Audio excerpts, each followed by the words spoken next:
Now, I want to get on to the comedian. And tonight's comedian rolls to us from Canyon City via Las Vegas. That was his, not mine. He's a nationally touring comedian, and he's currently on his tour, Hitting the Mark 2017. It's going to make you laugh. Let's give it up for Kimo. Come on. A mic would be nice. Wait, is this thing on? Denver, one more time. How you doing tonight? Awesome. For those who don't know me, my name is Kimo. They do consider me a stand-up comic. That's right, insert joke there. Any joke you want to insert there is just fine. I've told them all, so you have to forgive me a little bit. I'm a little under the weather. I've spent the last week with a head cold, so if I sound really scratchy, please bear with me. I apologize. I've spent the last 3 nights on NyQuil. Do you guys know about NyQuil, right? You know, that sniffling, sneezing, coughing, aching, stuffy head fever, how the hell did I wind up naked on the kitchen floor medicine? Still can't figure that one out. All right, now for those who don't know me, I am not a racist person. I don't care what race, creed, color, religion, sexual preference, who you voted for. I don't care about the size of your shoes. I hate everybody equally. Only because there is a group of people out there that have made us seem like we are the dumbest people on the planet, and we know them as morons. And we've seen a lot of morons around. We all know we've probably lived with a moron or two in our lives. And see, I came up here to Denver to once again support the show and support art because there's First Fridays everywhere. I've gone to a lot of First Fridays. I've performed at a couple of First Fridays. And thank you. And I've gotten to a point where you find certain people that come to First Friday shows that just make you want to sit back and wonder what they were thinking in the first place. I mean, I love coming to First Friday shows just to see the type of people that do show up because obviously tweakers don't show up to First Friday shows because pictures don't move fast enough for them. Right? Then you've got the stoners that'll show up and they will spend most of their time at the art galleries, and you know they're the stoners at the art gallery because they're the ones that'll spend the next 10 minutes going, it's a butterfly. I get it now. Oh, man. But then you've got those people that show up and, you know, First Fridays are usually supposed to be kind of an elegant thing. So most people show up and they have a couple cocktails or they have a couple glasses of wine and they're enjoying themselves and they get a nice little buzz going. And those people are the ones that are fine.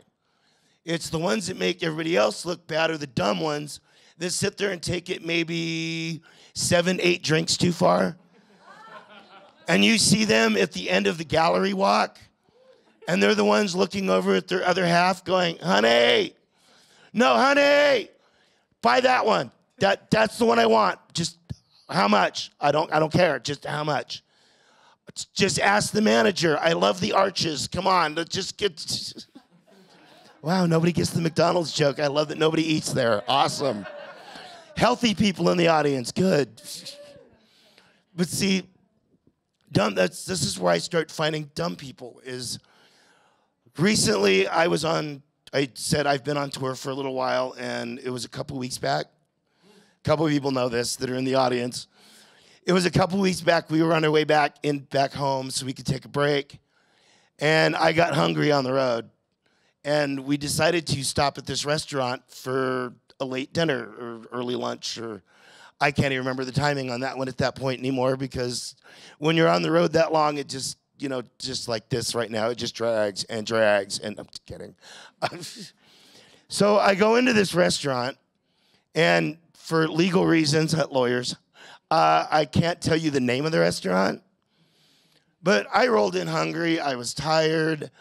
All I wanted to do was eat. So I roll up to the counter and the girl goes, hi, welcome to our store. May I take your order, please? And I'm like, yeah, I was looking at the menu going, you know, I'll just go for some chicken. what size chicken orders do you guys sell? And she's going, well, sir, we sell 6, 9, and 12. All right, give me a half dozen chicken strips, some fries, and a soda. Sir, we don't sell half dozens in here. We sell 6, 9, or 12. Let me repeat myself. Can I please have a dozen chicken strips? Sir, we don't sell a dozen. We sell 6, 9, or 12. Can I speak to your manager, please? So the manager walks up, and I figure, great, I'm going to get this straightened out. It's going to work, everything's going to be fine. I'm tired. I'm still cranky. It's like the manager finally walks up, and he goes, sir, is there a problem? And I said, yes, I'm just trying to order dinner. And he goes, all right, what are you trying to order? And I sat there, and I went, all I want is a half dozen chicken strips, some fries, and a Coke. And the manager looks me in the eye and goes, sir, we don't sell half dozens in here. We sell 6, 9, or 12. Fine. Six chicken strips, an order of fries, and a Coke. The whole thing came out to $8.53. So I pulled a $10 bill and 3 cents out of my pocket. Hand it to the girl behind the counter, and she looks at it and looks back at me and looks down again. She's like, sir, you gave me too much money. I said, yes, I know I did. What I want you to do is take this and give me back a half a dozen quarters. Sir, how many quarters is that? 6, you moron! See, stupid people. We'll go back to the art for a second because I forgot about this one. This is another stupid people stunt. Since I like going to art galleries and stuff, and I like reading about art galleries and everything else online, and I read a couple months ago that somebody held an art gallery for dogs. Let me repeat myself. They held a legit art gallery showing for dogs. What they did was took prints and shrunk them down and put them down at dog level so people could bring their dogs through and enjoy the artwork at $1,000 a pop. I am not kidding. $1,000 a pop for a dog to look at artwork. And I start thinking to myself, going, until the day my dog can tell me the difference in stylings between Rembrandt and Picasso, I am not spending $1,000 to let him walk by and try to tell me this while he's not trying to lick himself. All right, it just doesn't work that way. And people are dumb enough to take their dogs to these shows. And 2 things came to mind straight off the bat. First thing, dogs are colorblind. So that ain't gonna work. Second thing, dogs can't see in 2 dimensions. All they're seeing is flat paper. So at that point, you're basically spending $1,000 to walk a dog past all these little squares that has no clue what it's doing, only to go outside and go sniff another dog's butt. $1,000 for this. These are the type of people, when I was in Vegas, these are the type of people we used to laugh at. Brief history, I lived in Vegas for 20 years.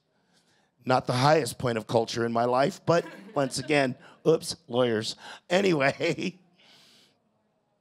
so these are the type of people you seriously see walking around Las Vegas Boulevard with GPS trackers, on their phones, trying to find what casino they're going to, and you're watching them walk everywhere going, oh, Caesars. Oh, wait, Mandalay Bay, we walked too far. Honey, where's the fountains? The GPS doesn't show me. Right? So these are the type of people that we used to go to the airport. We started doing this a while back because it was fun to do. Go to the airport and start watching tourists as they come to town. And you can tell they're tourists and they've never been to Vegas before because they instantly have that look on their face like they just stepped out of the tornado and they were not in Kansas anymore. They've got that look of just total shock on their face, and they're standing around and they're completely bedazzled by all this because if anybody's been to the airport in Las Vegas, what's the first thing you see when you get off the airplane? Slot machine. There you go, right there.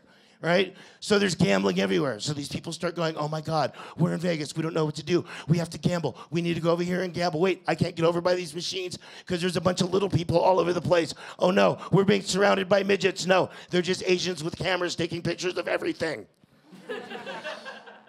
So you figure you've got to get your way out of this airport because you got to go gamble. You got to go spend that weekend in Vegas that you wanted to spend. That weekend of debauchery and sex and obnoxiousness that you normally wouldn't spend at home.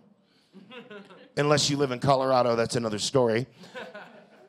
So they tell you, where's the best place to go? Where's all the best entertainment we can find in Vegas? They tell you, go down Las Vegas Boulevard and head to Fremont Street. So automatically, they're sending you on a road trip like this turns into the Wizard of Oz on drugs. All right? It's follow the yellow brick road.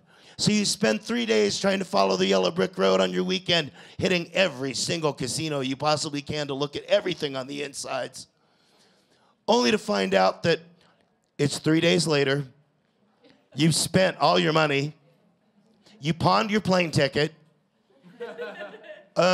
your house is up for lease or up for a double mortgage, depending on how you want to look at it. Some people do own. In this economy, I don't see why not. So they're lost, and they're confused, and they're wandering down Las Vegas Boulevard, and they're going, all right, to ask someone, how do we get to Fremont Street? And they go, okay, you keep going another half mile, and to be a smart ass, a local will tell you, then you turn right.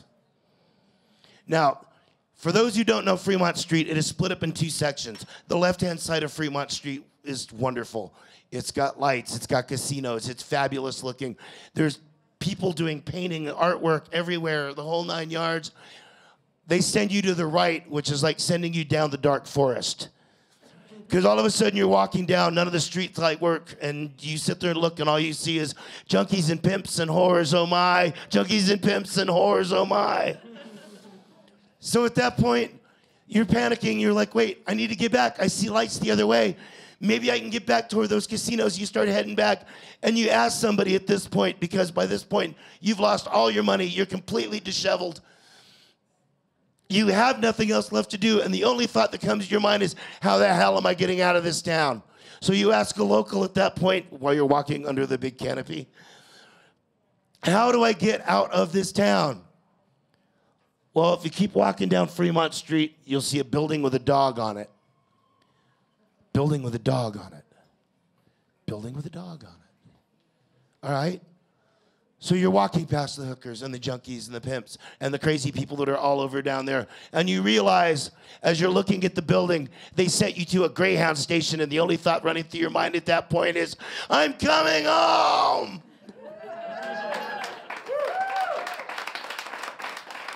By the way, these are the same type of people when they get back from their vacation, you're like, how was your vacation? They were like, oh, it was fabulous, you gotta go. So, anyway, that is my time. Please, people, support the arts. When the day we lose the arts is the day we lose our humanity, in my opinion, and I think everybody needs to keep their insanity and their humanity just a little bit longer, at least for the next 4 years. You guys have a great time tonight. Good night.